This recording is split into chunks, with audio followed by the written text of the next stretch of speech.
ఓ ఫలం. అలాగే విన్నవారికి కురుక్షేత్రాది పుణ్యక్షేత్రములలో సంపూర్ణ సూర్యగ్రహణ కాలంలో అనేక పర్యాయాలు బ్రాహ్మణులకి యథాశక్తి ప్రియమైన వస్తువుని అలాంటి బ్రాహ్మణోత్తములకి దాన ధర్మాలు చేయటం వలన ఎక్కడ కురుక్షేత్రాది క్షేత్రాలలో ఆ ఫలము చెప్పడానికి వీల్లేదు. అలాంటి ఫలము అధ్యాత్మ రామాయణ ప్రవచనానికి లభిస్తుంది. ఏమీ సందేహం లేదు, పొమ్మన్నారు. సత్యం సత్యం న సంశయ. ఇంకా అహర్నిశము రాత్రింబవళ్ళు అధ్యాత్మ రామాయణ గానం చేసేవారికి ఇంద్రాది దేవతలు కూడా ప్రసన్నులైతారు.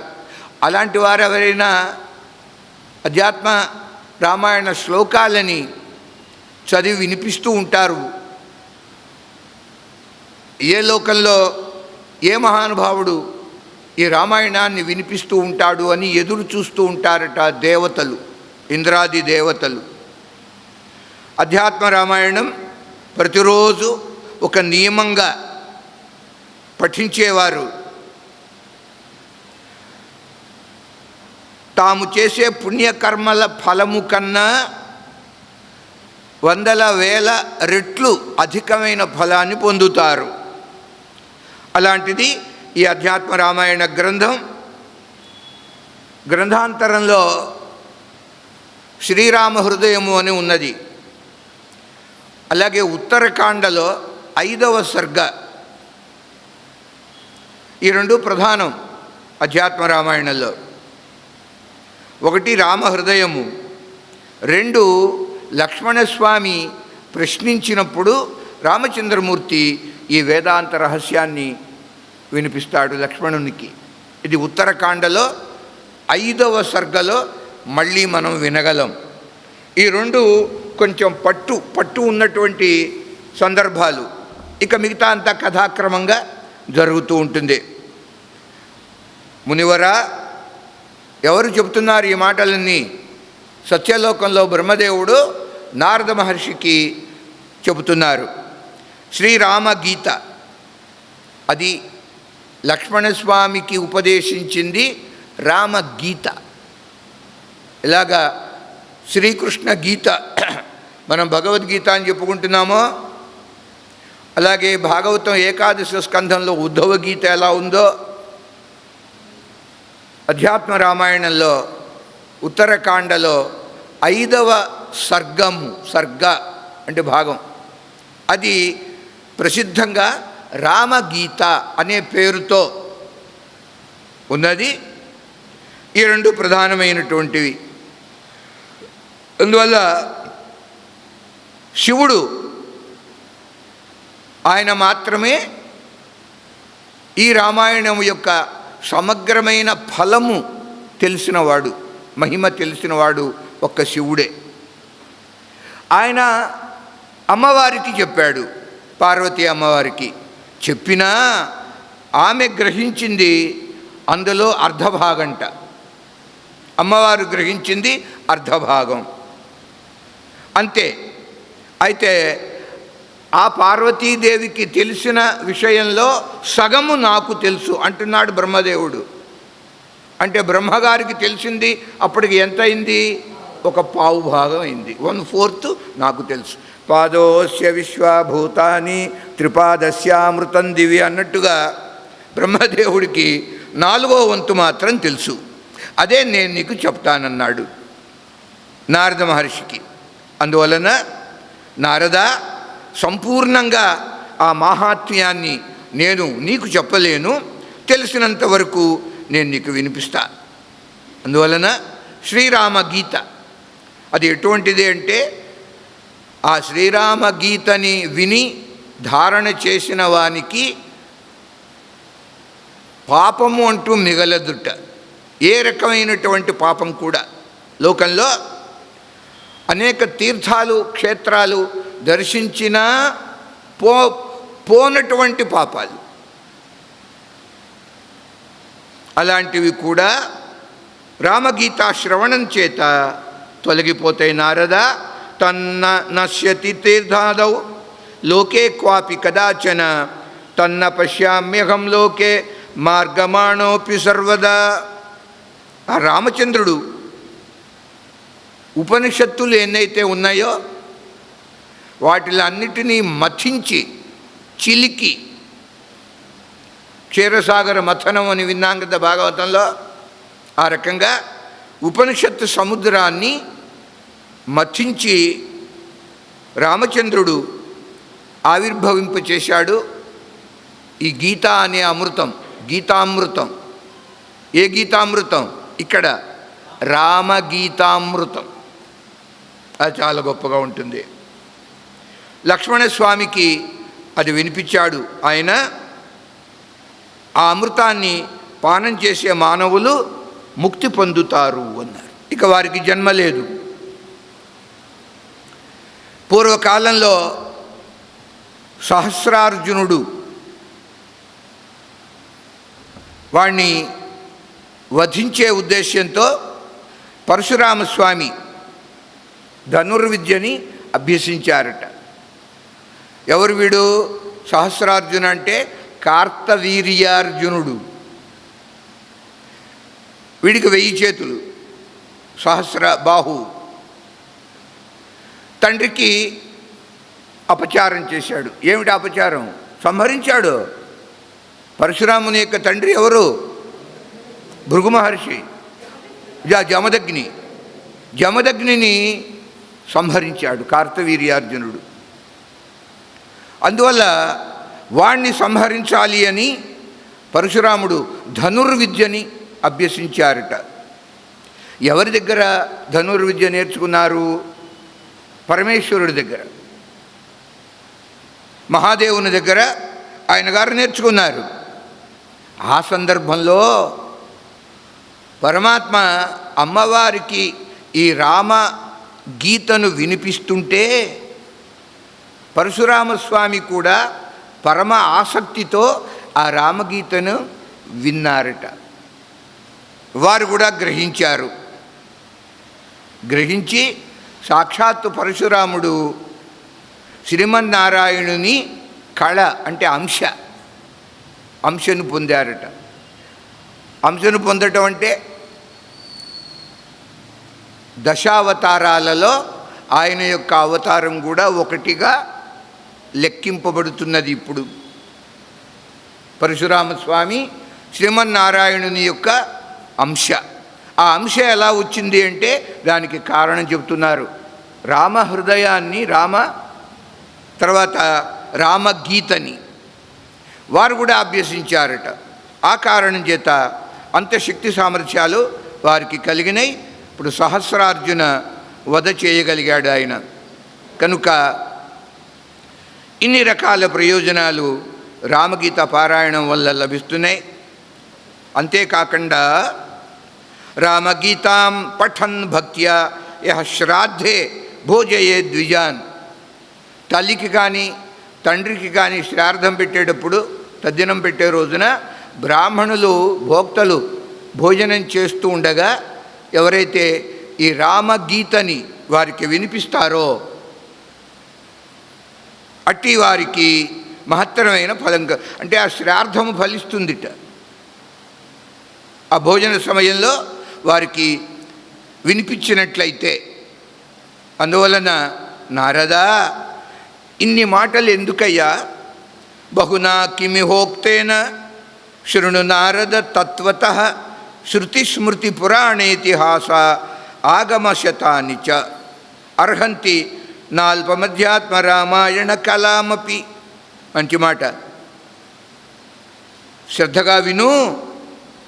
శృతులు ఉన్నాయి 4 వేదములు, స్మృతులు అనేకంగా ఉన్నాయి, పురాణాలు ఉన్నాయి, ఇతిహాసాలు 2 మనకి, రామాయణ మహాభారతాలు. వీటన్నిటి సారం అండి అదే రామగీత అన్నారు. ఇంకా ఈ వందలాది ఇతర శాస్త్రముల యొక్క సారమే అధ్యాత్మ రామాయణం. అందువలన అధ్యాత్మ రామచరితస్య మునీశ్వరాయ మాహాత్మ్యం ఏతదుదితం కమలాసనేన యశ్రద్ధయా పఠతి వా శృణుయాత్ సమర్థ్యః ప్రాప్నోతి విష్ణు పదవీం సురపూజ్యమానః. భక్తవత్సల భగవానికి జై. అధ్యాత్మ రామాయణం మాహాత్మ్యాన్ని ఏ విధంగా నారద మహర్షి బ్రహ్మదేవుని ద్వారా సత్యలోకంలో శ్రవణం చేశారు. ఎవరైతే శ్రద్ధాపూర్వకంగా చదివి గ్రహిస్తారో వింటారో అట్టి మానవుడు దేవతల చేత పూజింపబడి సాక్షాత్తుగా శ్రీ మహావిష్ణువు యొక్క పదమును అంటే వైకుంఠాన్ని పొందగలరు అని ఇతి ఈ విధంగా బ్రహ్మాండ పురాణంలో ఉత్తరాఖండాంతర్గత అధ్యాత్మ రామాయణ మాహాత్మ్యం సంపూర్ణం. అధ్యాత్మ రామాయణము బ్రహ్మాండ పురాణంలో ఒక భాగం. ఏ విధంగా అంటే సూత సంహిత అని పేరు వినే ఉంటారు. సూత చాలా గొప్ప గ్రంథం. అది కూడా జీవితంలో ఒక్కసారి వినదగ్గది, లేదు ఇంట్లో స్వాధ్యాయం చేసుకోదగ్గది. చాలా గొప్ప సూత సంహితని ఎన్ని పర్యాయాలు అధ్యయనం చేశారంటే శంకర భగవానుడు, శంకరాచార్యులు భాష్యాలు రాసేటప్పుడు సూత సంహిత గ్రంథాన్ని చదివి, అంత గొప్పది. ఈ సూత సంహిత ఎక్కడిది? స్కాంద పురాణంలోది. లలితోపాఖ్యానం ఎక్కడిది? లలిత అమ్మవారికి సంబంధించిన 6 అధ్యాయాల గ్రంథము, అది కూడా బ్రహ్మాండ పురాణాంతర్గతమే. ఇప్పుడు మనము ప్రారంభించుకోబోతున్న ఈ అధ్యాత్మ రామాయణం కూడా బ్రహ్మాండ పురాణ అంతర్గతంగా వ్యాస భగవానుని చేత రచింపబడినటువంటి గ్రంథం. మహర్షి వ్యాస ప్రణీతం, అది వాల్మీకి ప్రణీతం రామాయణం, ఇది వ్యాస ప్రణీతమైన రామాయణం అధ్యాత్మ రామాయణం. దానికి సంబంధించిన మాహాత్యాన్ని మొట్టమొదటిగా మనం విన్నాం. ఇప్పుడు గ్రంథం వాస్తవమైన మూల గ్రంథాన్ని వినే యోగ్యత మనకి కలిగింది. ఎందుకని అలా భావించాలి. సంపూర్ణంగా అధ్యాత్మ రామాయణ శ్రవణ యోగ్యత నాకు కలిగింది. మాహాత్మ్యం విన్నాం కనుక పరమాత్మ అట్లా అనుగ్రహిస్తాడు. అలాగా అఖండమైన విశ్వాసంతో గ్రంథం మనం ప్రారంభించుకుంటున్నాం. శ్రీరామం రామభక్తించ రామభక్తాన్ తథా గురూన్ వాక్కాయ మనసా ప్రేమ్ణ ప్రణమామి పునః పునః. గ్రంథారంభంలో ప్రణామాలు అందిస్తున్నాం, ఆచరిస్తున్నాం. ఎవరికి? మొట్టమొదటగా గ్రంథానికి ప్రతిపాద్య దైవమైన రామచంద్రమూర్తికి నమస్కారం. శ్రీరామం రాముడికి నమస్కారం. తర్వాత రామ భక్తికి నమస్కారం. రామభక్తికి నమస్కారం. రామచంద్రుడు అయితే కనిపిస్తాడు, కనీసం చిత్రపటాల్లో అన్నా చూస్తున్నాం. రామభక్తి ఎలా కనిపిస్తుంది? దానికి రూపం ఉంటే కదా అది మనసులో ఉంటుంది, దానికి నమస్కారంట. రామభక్తికి నమస్కారం పెడితే రామచంద్రుడికి ఆనందం, ఆయన సంతోషిస్తాడు. ఎందుకని? రామభక్తి అంటే రామచంద్రమూర్తి యొక్క భార్య. భగవాన్ పురుష, భక్తి పత్ని. భక్తియే భగవంతునికి భార్య చేత ఆ భక్తికి నమస్కారం. ఆ తర్వాత రామభక్తులమైన మనందరికీ కూడా నమస్కారాలటండి. ఆ యోగ్యత వచ్చింది మనకి, ఇతరుల చేత నమస్కరింపబడే యోగ్యత.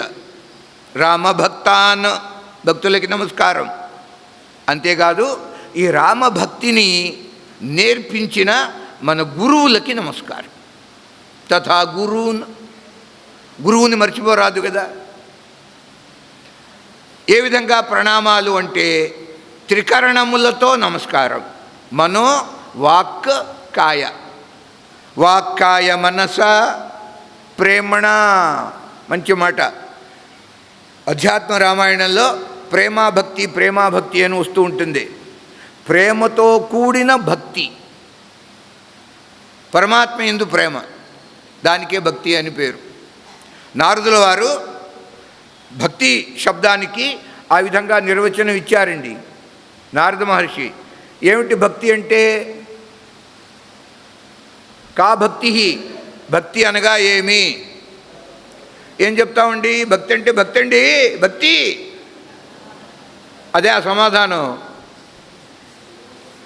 నిర్వచనం, డెఫినిషన్. నారద మహర్షి చాలా గొప్పగా నారద భక్తి సూత్రాలలో భక్తి శబ్దానికి నిర్వచనం ఇచ్చాడు ఆయన. హీ డిఫైన్డ్ భక్తి. ఏమిటది? సాతు అస్మిన్ పరమ ప్రేమ రూప అన్నాడు. సా అంటే అది, సహ అంటే పుంలింగం, సా స్త్రీలింగం. భక్తి శబ్దము స్త్రీలింగం కనుక ఫెమినైన్ జెండర్ భక్తి అనేది. అంచేత అది అనగా, ఏది అనగా? భక్తి అనగా అస్మిన్ పరమాత్మయందు పరమ ప్రేమ, అదే భక్తి. భగవంతుని యందు ప్రేమ కలిగి ఉండటమే భక్తి అండి. ఆ ప్రేమని కేవలంగా మనసులో ఉంచుకోవటమే కాదు, క్రియారూపంగా కూడా చూపించవలే అన్నారు. ఆ క్రియారూపంగా చూపించటమే మనం చేసే పూజలు, షోడశోపచారాలు. ఆ రకంగా స్వామి యందు మనకి మనసులో ఉన్న ప్రేమని వ్యక్తం చేస్తున్నాం. అంటే ప్రేమయే భక్తి. నువ్వు